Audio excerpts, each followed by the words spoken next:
Magandang araw. Welcome to our Strong Family Prayer and Exhortation. Today is Monday. Let's pray. Panginoon, maraming salamat muli sa araw na ito. Pagpalain pamilyang Pilipino sa makakilala kay Jesucristo na maging kanilang Panginoon na tagapagligtas sa pangalan ni Jesus. Amen. Nais natin ipagpatuloy ang ating strong exhortation from the book of Philippians chapter 2 and verse 4. Look not every man on his own things, but every man also on the things of others. Well, wag lang daw tingnan natin yung ating sariling pangangailangan. Ano ho, lahat ng tao ay may pangangailangan.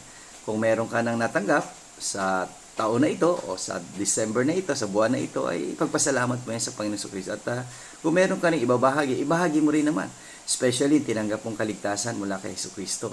Ibahagi mo ito sa iyong mga mahal sa buhay, mga kaibigan, na tinanggap mo na si Jesus na iyong Panginoon na tagapagligtas. At nawa tayo mamuhay na ayon sa kalooban ng Panginoon. Okay, see you again tomorrow sa ating Strong Family Prayer and Exhortation.